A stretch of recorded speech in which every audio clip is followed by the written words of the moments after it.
taking part. Does take a little bit longer to customize the settings you've already set up, but we are into the matchup. GamingGear.eu, first pick, first ban. Elise once again being removed, and another Evelyn ban. We've actually seen a fair amount of Eve, either from picks, from banning phase, or from actual picking phase in a lot of these wildcard teams. So two of the champions that really stood out to me that have been very popular so far in the wildcard tournament are Evelyn and Malphite. We've seen both of them in the jungle, and then also a lot of Malphite top with teleport. So it seems like the engage for a lot of these teams is very, very important.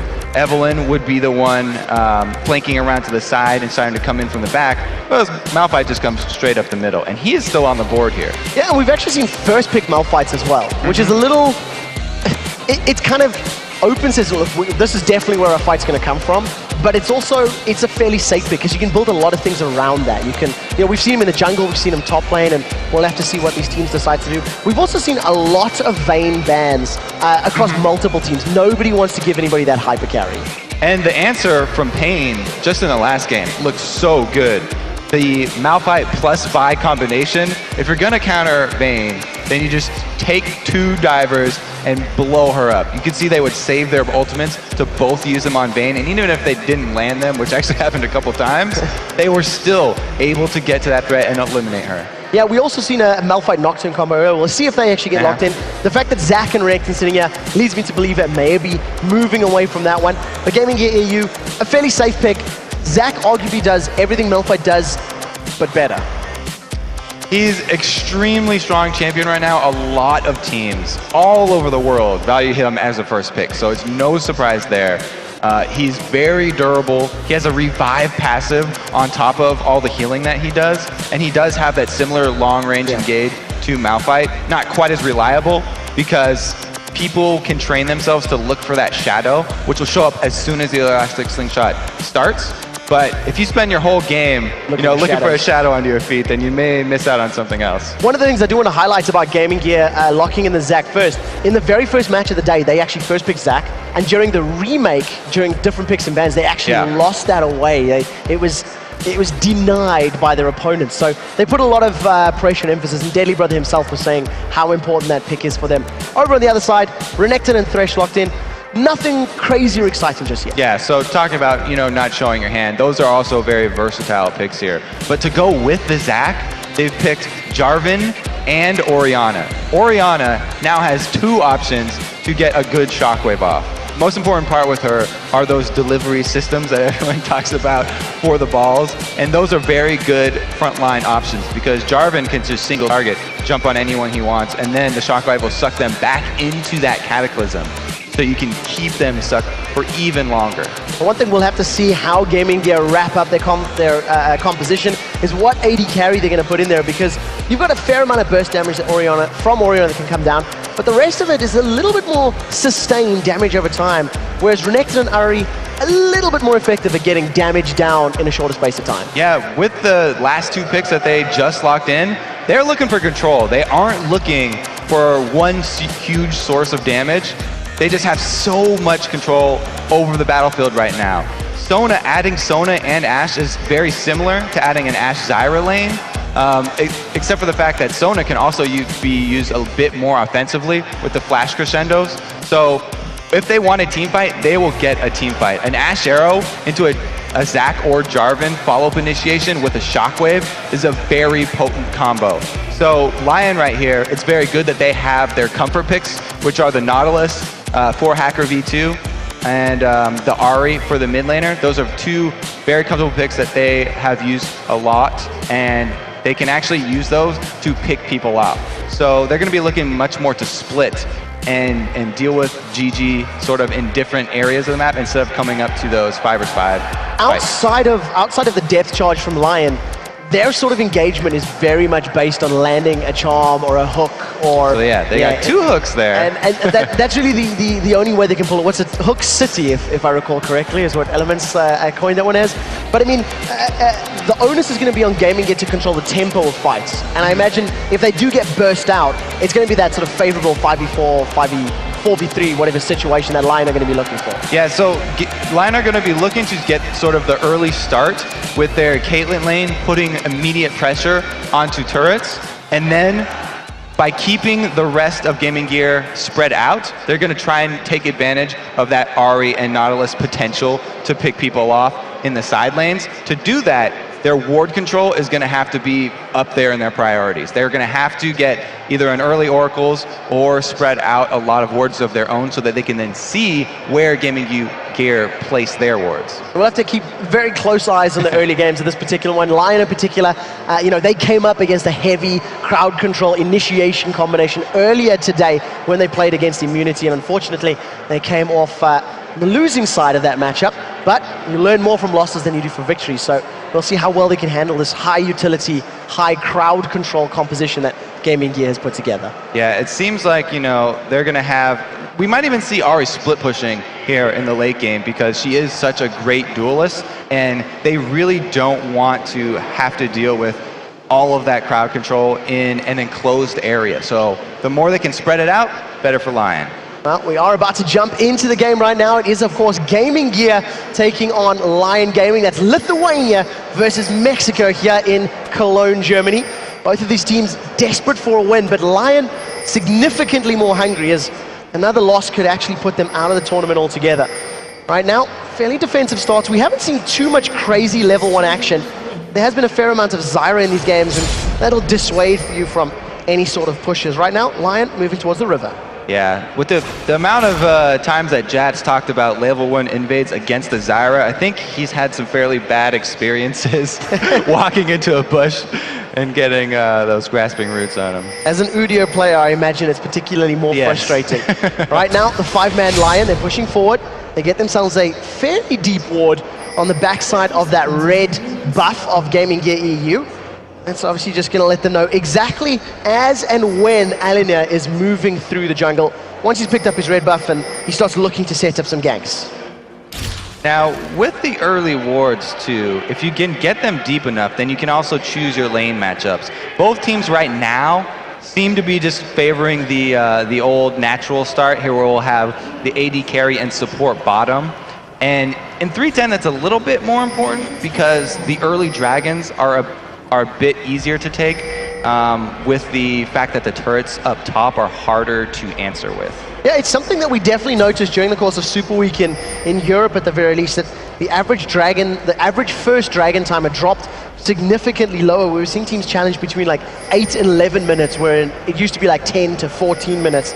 But we haven't seen too many early dragons here in the Wildcard tournament just yet. So there's also an interesting stat with that. Since the 3.10 patch in the LCS, the games have actually only been about 30 seconds longer than before the patch, but the first turrets are taken 2 minutes and 30 seconds later. So it does have an effect on the early game, but it hasn't made the entire length of the game all that much different. So no significant change. What we are seeing is the straight up head-to-head matches, as we've been talking about. Fairly slow passive starts from these teams, and the one thing that has impressed me about a number of the wildcard teams is their actual mechanical ability. We've been seeing some great CS numbers across the board. Yeah, so the laning phase is very easy for most of these wildcard players, but once we do start having the ganks come in, which we'll probably see here because both junglers started on the bottom side of the map, and both of them are aware that there are no wards up in that top lane. So they've been told, and they're actually pinging out the wards already by both of their mid laners here. So we'll have to see how well this works out. It does turn out that both Hacker V2 and Alenia are hanging out in the mid lane. Uri and Mazarin are about to have a lot of trouble. They come in, the knockup lands Hacker, red buff is down. Mazarin's looking to get some DPS, but Onua is charmed backwards and manages to use that dredge line to pull himself to safety. Hacker gets out cleanly. A little bit of trade early on. Beautiful counter gank right there. They don't get much of a win for it, just a slight damage trade advantage, but it really does go to show that as a jungler, the amount of information you have to keep track of, well, they're just going to keep on fighting here, break down a couple shields. Yeah, and remember, that shield is so important for Hacker's damage. The moment that it pops, that on hit is just going to be removed, and Alenia, he's hanging around. He's not afraid of Nautilus. The early levels, I guess Jarvan's a slightly better jeweler. He has effectively asserted his jungle dominance, and now he's going to be taking away the big race here from Hacker, which will slow him a tiny bit, but not anything significant. So the one thing that we are definitely seeing is, the camera's picked it up a couple times, is that this Ashe Sona lane is actually applying a little bit more auto attacks, a little bit more damage onto the Sia Ner'zhul lane.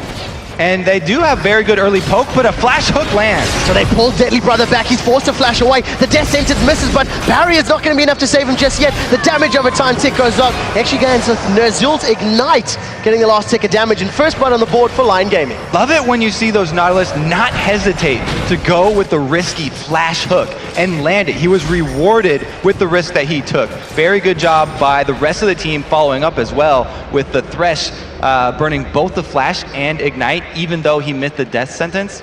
First blood, well deserved. It's not over yet. As you can see, Lyon moving to the top lane. He's got that blue buff. If a knockup lands, Porky could be in a little bit of trouble. He ghosts up, and he's running at a mile a minute, but here comes NBS. The knockup does land, followed up by Jarvan. Unfortunately, not throwing him into the air. 270 HP is what needs to get burned through. Slices through the wall and gets out clean. Lyon decides not to flash for that one. He thought about doing it, but was not aware of the enemy jungler's position, so good call not to waste his flash and go over after that one. But they did manage to get the ghost out of Porky, so at the end of the day, advantage GamingGear.eu in terms of that gank, but they do need to make up a little bit of ground. Lyon is going to find Hacker V2, starts smacking him in the head as Hacker is too busy shopping and realizes he needs to get rid of that before he can run away. It was a good check though, because with that, without that ghost that you're talking about, Renekton much more vulnerable to a repeat gank. And it's very, very common practice after you burn the summoner with your first round to just make a circle as a jungler and return to the same lane so that you can actually come out with a kill. That window of opportunity is going to be slightly less than if Porky was running Flash, but for the time being is at a little bit of risk as we are getting towards those level 6 stages of the game. So the potential for mid laners to get burst kills and top laners to actually start setting up fights is getting a little closer and a little more possible. Yeah, the trade-off between Flash and Ghost is always one that, especially top laners and junglers, debate for a long time. It's very nice to have your summoner come back with a lower cooldown, that 210 for Ghost rather than 300 for Flash, but you do lack in the end game those surprise initiations. And Renekton without a flash means that he will have to rely on getting his slice renewed into a dice by going through minions or through a tank to try and get to the back line. Because Ghost is just, it doesn't have that surprise factor. Positioning for Porky going to be very, very key as this match goes later into the game. We're talking about the early game phase and how Lyon really wanted to and needed to get themselves into an advantageous position. And as it stands, the numbers are close as far as CS is concerned. But a Hacker V2 flash hook was enough to secure Lyon Gaming the first blood. Mazarine takes a charm to the face, and Yuri actually uses the Spirit Rush there to try to get a bit of extra poke down. That's actually a very nice win for Orianna. Ahri without the Spirit Rush has greatly reduced threat. That means that not only will she not have to worry about the kill in the mid lane, but bottom lane doesn't have to worry about a roaming Ahri. 99% of the time, or Ahri without Spirit Rush isn't going to roam down bottom for a kill. So we'll have to see how long it takes before Uri decides to roam, if at all. This bottom lane is definitely going in favor of Lyon Gaming since that first blood was secured, and Sia as well as Ner'zhul are putting so much damage down into Deadly Brother. If a fight were to break out, Deadly Brother's at a big disadvantage thanks to that massive health deficit between himself and Sia. Having a Sona there to heal you up is always extremely nice though, and with both ADs running barrier, they can also effectively tower bait both of these champions. So they're gonna come in with this red, so very nice timing here by GG. Yeah, and you actually noticed in the minimap that both NBS and Mazarine had left their respective lanes to, cover that invade and set up the steal. So a little bit of map control and timing control here from GamingGear. Put themselves a little bit ahead of Lyon, but a very, very slow start to this matchup. CS numbers a little lower than what we have seen, but we do see another gank from Hacker here coming in behind. Coming in from behind, Hook manages to catch Inspiro. Hacker tries to pull in Deadly Brothers. They turn their focus down onto Sona, forced to flash away. No crescendo available. Ace in the hole goes through.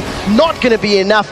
Inspiro does manage to get away with his life. Ooh, so Hacker initially went for Ashe and trying to get the immobilize from his first auto attack onto both champions, with that little bit of extra damage might have been put to better use on Sona there and been able to finish her off.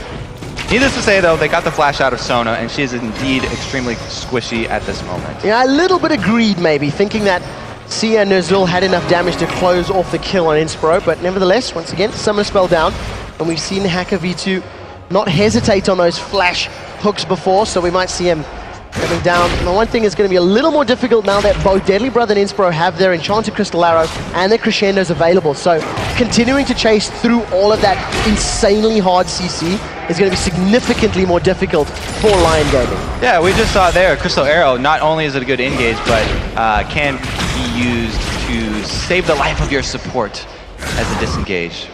We do see that Lyon Gaming have got a very, very small 200 gold lead. We've seen a little bit more, I think we've seen more presence from Hacker V2 than we have from Alinea. The ganks from this Nautilus have been a lot more impactful. They've got more summoner spells, and barring one gank in the top lane by Alinea, he's really been sticking to that jungle, but he hasn't got a noticeable CS advantage. He is drawing a little bit behind on the ganks, and most of it is because of the bottom lane presence.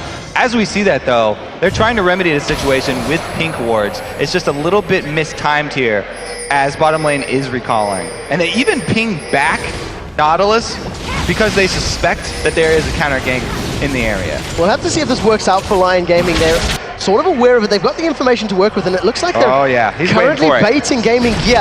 The on-hit snare is going to hold Alinea in place. Dredgeline pulls him backwards for a second, and we do see Jarvan go back in. Cataclysm comes down the crescendo, locks up Sia. Caitlyn is so low, 50 HP, still alive. A flash forward from Deadly Brother plus one more auto attack. It's going to be enough damage for Jarvan to close out the kill. Now that Uri has joined the party, Spirit Rush is available. We talked about how he does not roam without his ultimate. A fight is happening on two fronts as Deadly Brother is being focused down by Uri. He manages to secure a kill, while in the background, Mazarine's going to close out the kill onto Deadly Brother. Now the mid laners trading 1-for-1 in this bottom lane, but they're on opposite sides. They've traded position on the map. Alinea super low. If he gets caught by an Orb Deception, there's a possibility for more kills. Mazarine looks like he stopped the CS as he continues to auto attack down. Uri managing to secure the kill. Advantage GamingGear.eu.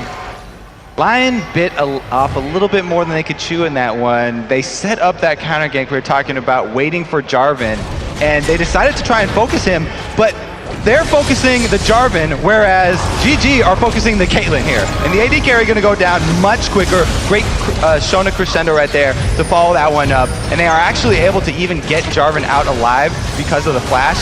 Basically, the entire difference here in this counter gank was one team focusing the jungle tank and the other team focusing AD carry. And Sia was completely stun locked up there. Crystal Arrow into crescendo. I think he got off one Piltover Peacemaker before finally being forced down. And now all of a sudden, GamingGear.eu, they turn the game in their favor, picking up 3 kills back to back, as well as only losing 1.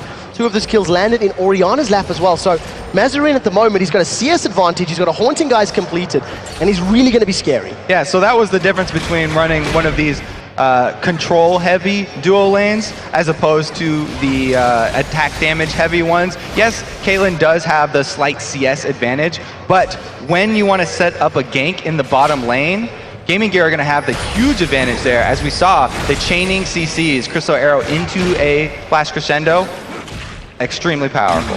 We'll have to see if they can continue to keep up that trend as we are hitting 12.5, 13 minutes on the clock.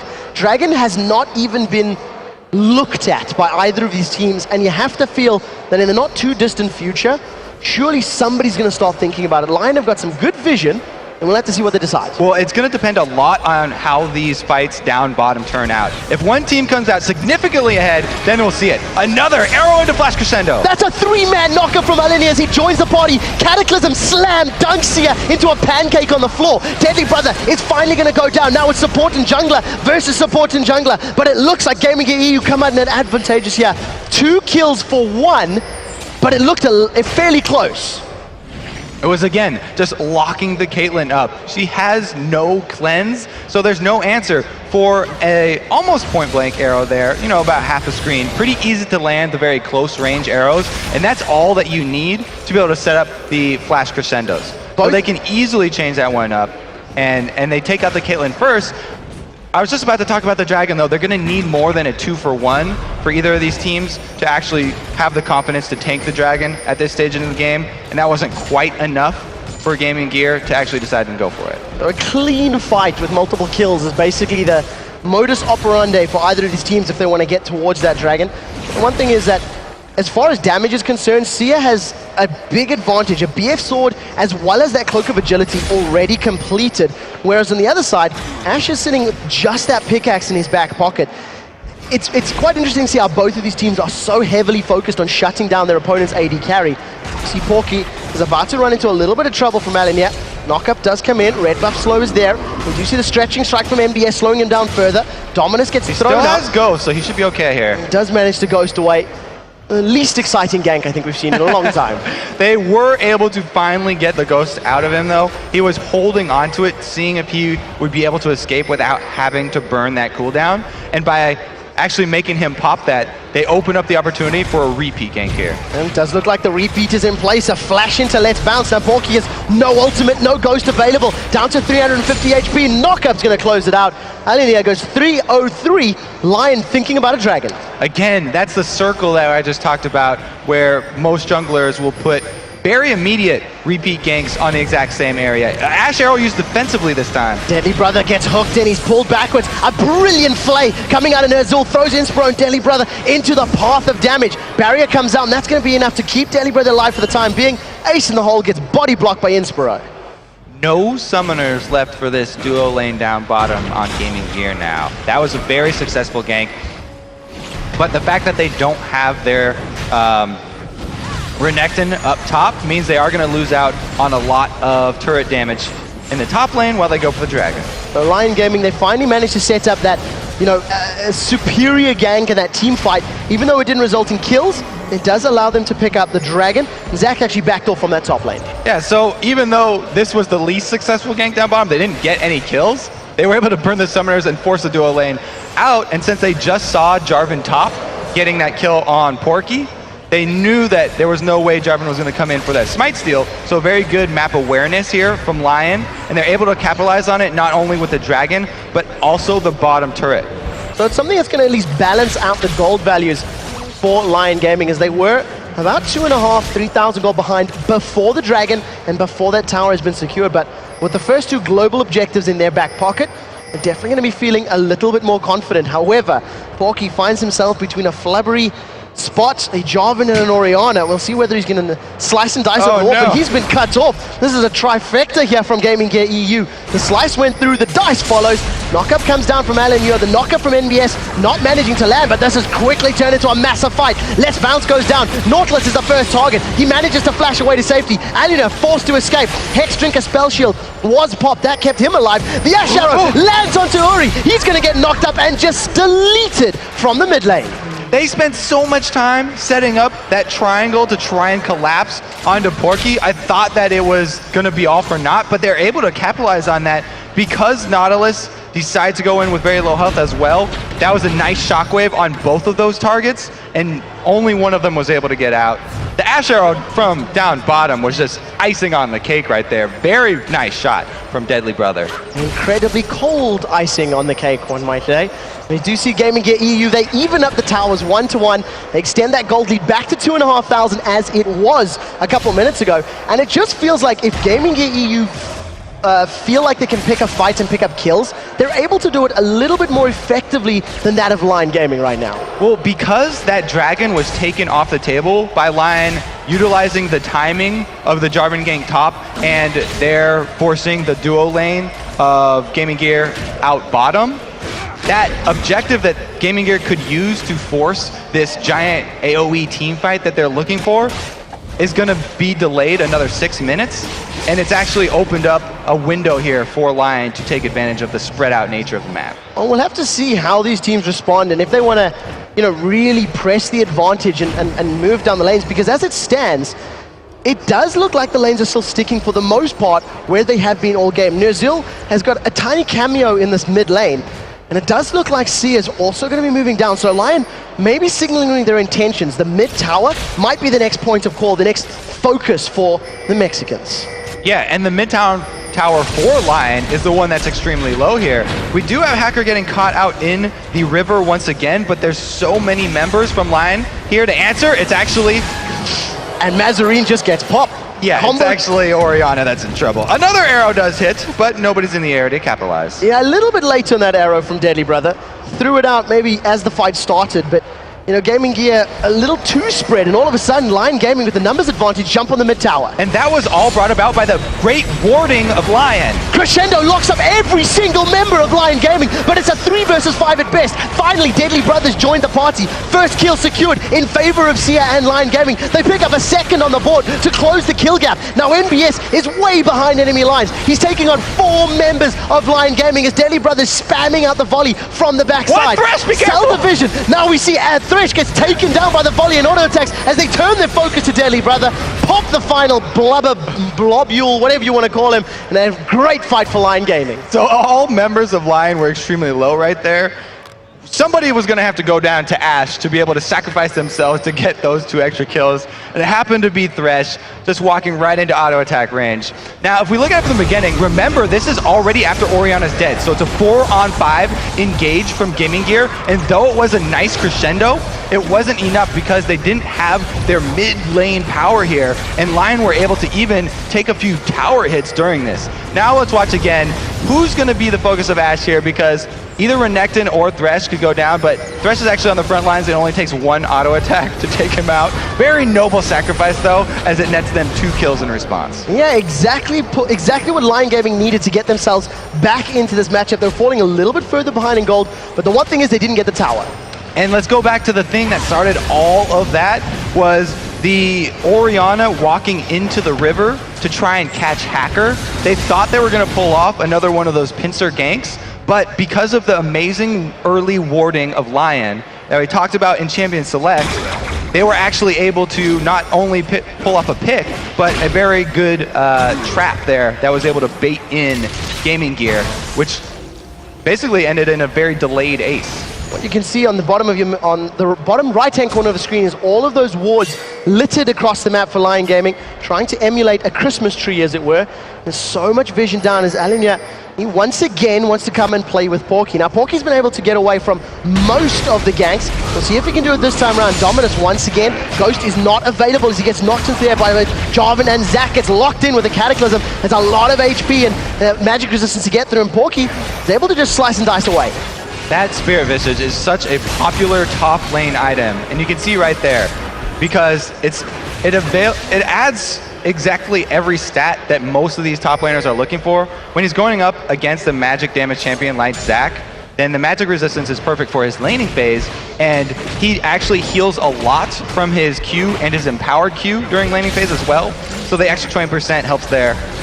And the cooldown reduction, amazing on everybody. Crescendo manages to lock up Ari, but it's not going to be enough to save his life. In the background, Sia comes in, lands the auto attack and a pult over to pick up yet another kill. With the support down from GamingGear.eu, the timing and the vision, Lyon are going to be able to pick up this dragon. So it's Lyon that are trying to go for another dragon here, and they're able to get it. But Gaming Gear did not hesitate to move everyone top. So they're trying to answer that with a turret take of their own. And it doesn't look like Lyon are going to let this one stand. And they've got a 3-man stack in the mid lane. They're going to try push the mid tower down, and they should be able to pick it up. We do see some members of Gaming Gear recalling as Sia and Uri continue the pressure. This is actually really good mid-game calling by Lyon right here. They're even able to stop the recall of Ori, delaying one more member here. It's buying Caitlyn a lot of alone time with this turret. Now there is an Ashe arrow available. You can see that NBS is sitting in the river, but he's about to get caught up by all the hooks. Manages to get a short little hop over the wall and gets to safety. So that was a dragon and 2 turrets for Lyon, and just 1 turret in response here for Gaming Gear. So an extremely well played aftermath of the kill right there for Lyon. It looks like their mid-game decision-making has gotten a lot better very quickly. Interestingly, a lot of these picks and a lot of these fights and objectives that we're seeing contested have all stemmed from river-based battles and that very mid lane. Now with all of those outer towers down, with the exception of the top tower for GamingGear.eu, the map is even more open and more prone to movement, invades, and skirmishes. And with Ari just finishing her Deathfire Grasp, she's going to have a really good time in an open map right here. There's only one outer turret left, and that's the top one here for Gaming Gear. So she has a lot more area to roam around and look for that 100% burst on anybody that really isn't Jarvan or Zach. We'll have to see how well Porky can impact these team fights in addition to that burst damage of Uri, because he's just finished himself off that Ravenous Hydra. So he's already got a fairly good amount of area of effect damage with his ultimate and his abilities, and now he's just adding splash damage to his auto attacks. Inspro's been caught once again. The charm doesn't manage to land. Inspro gets the flash to safety, but we do see Alenia joins the party. NBS comes in. The arrow whiffs going through every single member of Lyon Gaming. Crescendo still available as the Shockwave pulls two members of Lyon together. This is a brilliant fight for GamingGear.eu. They've secured 3 kills already. A double kill for Mazarine. A flash away from NBS to safety. The last auto attack and Tick of Ignite gives a triple kill to Mazarine.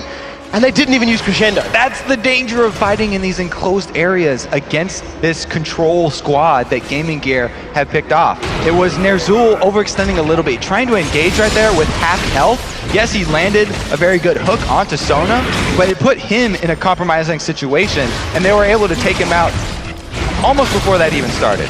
In terms of the crowd control, the arrow and the Crescendo didn't even land or wasn't used respectively. And Gaming Gear, they're going to secure themselves a Baron. They've got a 3,000 gold lead and a nice power position. Yeah, they didn't even have to use the Crescendo here because of this shockwave that comes out. There's already the half-life thresh that we talk about. Zach goes in perfectly. There's the ball delivery system. Nice shockwave onto 2 of them. And Nautilus is not able to tank up the 3 members of Gaming Gear, whereas Orianus was able to burst down Lyon. And there was just no pressure on Deadly Brother at all. He stood in the back line, auto-attacking at will. He never let Hacker V2 get close to him, and Porky simply, he couldn't make it through the front line of Gaming Gear. So well played by GG in that particular engagement. They now have this, all of the regen and statistics of Baron buff to allow them to potentially push down lanes. But this is where Gaming Gear have faltered in all of the games we've spectated. As we break the 25 and the 30-minute mark, their mid-game decision-making not quite as on point as what we've seen from Lyon Gaming. So they're going to have to supplement that with more vision. As long as they can see where Lyon are, then they should be able to avoid those pick attempts and be able to use the Baron buff that they have to just push down one lane. And this crowd control that they are bringing makes tower dives actually extremely easy for them, because they can arrow you under turret and follow that up with the Crescendo, and having Zach tank a turret is a very is the optimal situation here as well. Especially with the immense amount of armor that NBS has already built up. Sunfire Cape as well as that Warden's Mail already completed. You can see a heavy stack of Gaming Gear. We do see Ashes down in the bottom lane though. Now MBS is charged up. He's bounced in. Shockwave is available. The ball is on MBS and it works. 2 misses. Shockwave goes wide as well as the arrow, and Gaming Gear immediately peel away saying, nope, don't want none of that. The thing is, even with burning both of those, they still have Crescendo and Let's Bounce. So they may not want to go 100% for that tower dive, but since Lyon are a little bit out of position here, there's a 4-on-5, they actually are getting a lot of damage here. NBS just took so much damage from the root from Nautilus, a stun from Renekton, as well as some tower hits, but at the end of the day, GamingGear pick up their 5th tower of the game and extend that gold lead a little further. Definitely making good use of this Baron buff here, and since the cooldown on Orianna's ult is so low with her blue buff plus Athene's Unholy Grail, that's actually going to be back up for the next team fight, so they won't even be missing that one. You see NBS once again positioning himself to the sideline here. He's charging up the slingshot. He's thrown himself in. Shockwave is going to be available and manages to just pull CA in, and he is melted under the damage of Gaming Gear. They managed to pick up 2 quick back-to-back kills for Alenio, and it's not over yet. They've disregarded the inner turret. They've dived onto the inhibitor. It's still not finished as a knockup lands. That's a Hacker V2. Mazarine and Alenio is going past the Nexus turrets. You cannot get deeper than that. The knockup comes into place. The Death Star laser not managing to pick up the kill on Alenio, but that is 4 kills uncontested for GamingGear.eu. They're now onto the inhibitor turret. You can see how confident GamingGear.eu are diving all the way into the Nexus turret, and with good reason here. They're able to get an inhibitor off the back of that, and they still have their Baron buff. There's not a lot of answer for Lyon because they don't have the front or mid line defensive potential to peel for Sia. He doesn't get to do anything here. This Caitlyn's not putting out as much damage as this Ashe because Caitlyn doesn't get a chance to do anything here. You can see the Zac into the Shockwave Orianna combo right there means she didn't even get to fire a single shot. Whereas Ashe is on the back line, she's even tanking turrets and she's fine with it. Basically everybody on Lyon Gaming was saying, Sia, we wouldn't want to be ya. Good one. In terms of GamingGear.eu, they finally pick up their first Dragon of the game after 29 minutes. They simply haven't really contested for it, nor have they had the vision for it, to be very, very fair. But the one thing I did like about that fight, there was no hesitation. The minion line congered up to the tower, and NBS just instantly went in. They didn't wait a moment. It was a pretty good slingshot there to start things off. If we can have Zac initiate like that every time, then there's almost no option here for Lyon. And that's why I talked about the tower dive being such a good option for Gaming Gear. They have so many answers and so much control in that sort of confined area that there's not much for Lyon to do except retreat into their base. And we saw them retreat as far as they could, past 4 sets of turrets into the fountain laser, and it still wasn't enough. So Gaming Gear right now have got themselves an 8,000 gold lead, and it's a position that they have had during the course of the games they played today already. However, it has taken them a fairly long period of time in order to put together these wins. Against Dark Passage in particular, it was way closer than I think they would have been comfortable for. And you know, all the questions we had about their mid-game, they seem to have found an answer. Just commit, like just jump in. Everyone keeps talking about the lack of quality decision-making for Gaming Gear in the late game, but with early game like this, it doesn't really matter. As long as they can tower dive, and as long as they have Zac in that much control, then it makes their decision very, very easy, and they can just play aggressively, which is obviously how they're comfortable playing, and the play style that they would much rather go to. And it is much closer to those kills per minute we were talking about from the Russian qualifier. 30 minutes into the game, we got 27 kills on the board. You can see that super minions in the mid lane, and Sia looking to deal with those ones. MBS once again gets the ball. The Shockwave isn't going to be used. He lets bounces. They still haven't used it. We do see MBS completely zoning out every single member of Lyon Gaming. The box goes down, but it's not the focus. Hacker V2's drop on the backline. The rest of GamingGear.eu are trying to focus the towers. Now the minions are bashing away at us. Porky hits a flag to the head and command attack. Shockwave goes wide, but command protect manages to keep Mazrin alive. A body block onto Deadly Brother. He saves himself, saves Mazarine and goes down himself. They get the tower, but they're forced backwards. Deadly Brother, a true bro right there, willing to take the headshot at the cost of his own life.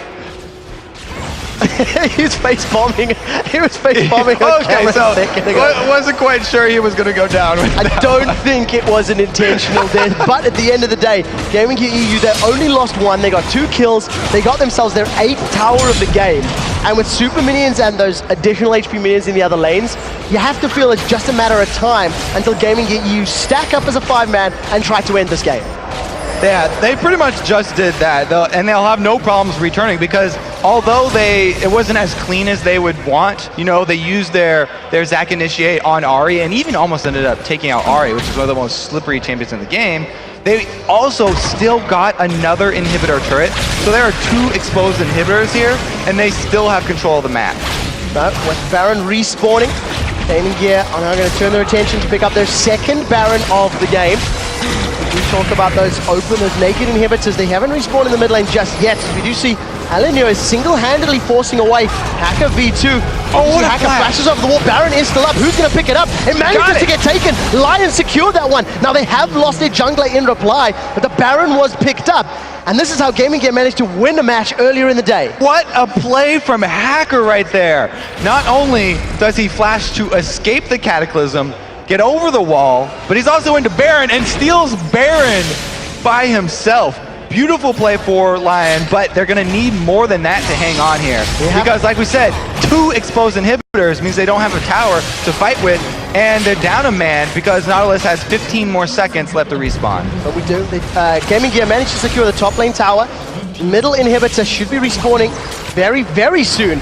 And you can see with super minions and a numbers advantage, Gaming Gear have now turned their focus to this bottom lane. There is a massive minion wave about to pull up, but as it stands, NBS is face tanking that turret with his ridiculous amount of armor. It does barely anything to him, and right now Gaming Gear are a little bit split up. Hackers back up, and they are able to chase GamingGear off the inhibitor temporarily. This has got to be Lyon's time to go right here. Ash Arrow is not available just yet. Hacker was forced backwards, was forced a little bit further away. This is a jungle job, and with Numa's Ghostblade, keep that in mind. Command Protect goes down. He's rooted in place. The Death Sentence falls him backwards. The Cataclysm goes down. Alina flashes out of it. Now the inhibitor still standing as they turn their focus to Mazarin. A Crescendo locks him up, and that's a 3-man shockwave. Pulls everybody together, but Sia is untouched in the background. Deadly Brothers trying to get onto him. They're trading auto attacks, and as it stands, 80 carry and 80 carry is still alive. The only victim of the fight was Porky. Nobody down for GamingGear, plus they got the inhibitor. That is a terrible sign for Lyon because they were baroned up and that was their opportunity. They even got Jarvan down to half before the rest of GamingGear were able to turn around and output damage of their own, but it just wasn't enough. There are multiple initiations here for GamingGear.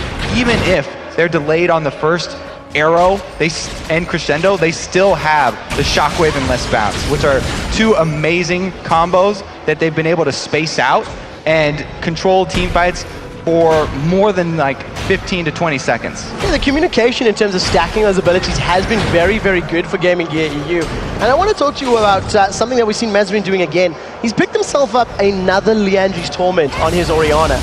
And I can sort of see that making sense considering how low your command attack works, but it's not a traditional Orianna item. It's not on Orianna, but I do always enjoy having a Liandry's on some person in the late game because the percentage burn from max health is so effective in the late game, and since Orianna has area of effect spells, she is able to apply it to multiple people at the beginning of the fight because it's so easy for her to deliver her shockwaves and other spells with the Zac and Jarvan diving in, that it's some great early fight damage that she gets. And we'll have to see how effectively Mazarin can make that stick, because right now, Super Minions in the top and the middle, there's a very, very big wave in the top lane. Keep your eyes on that. Hacker B2 manages to catch MBS, and that's definitely not the person they wanted. Porker loses 50% of his HP. He gets knocked into the air. Deadly Brother lands the last auto attack. Even with the Death Sentence landing on Ash, it's not enough for Lyon Gaming. They've lost 2 members this fight. Cataclysm goes down, instantly cancelled. Alan is not interested in the wall. Knocks up Hacker B2. Down on the left-hand side, Mazarin and Deadly Brother close out the kill into Sia. 4 kills without reply. They get the inhibitor turret, they get the inhibitor, and GamingGear are looking to close the game. Congratulations to GamingGear, a very, very strong performance here. They've definitely got some of the other teams in the wildcard guessing. At this point in time, they managed to pick up their second victory of the tournament so far. GamingGear sitting 2-1. Well, the Mexicans of Lyon Gaming, unfortunately, 0-3. They only have one more chance to pick up a victory. That will be over on the B stream with us, actually, against Pain Gaming. That's a tough ask. Ooh, yeah, Pain has been looking very, very strong so far. Yet to drop a game. Congratulations once again to the Lithuanians of GamingGear.eu. They are representing CIS. Of course, they did sweep that tournament in Moscow. 2-0 in the semis, 2-0 in the grand finals. And this game was a little bit more what we have been seeing from GamingGear.eu. A bit more action-packed, not afraid to dive, not afraid to pick fights. I feel like you don't give them Zac because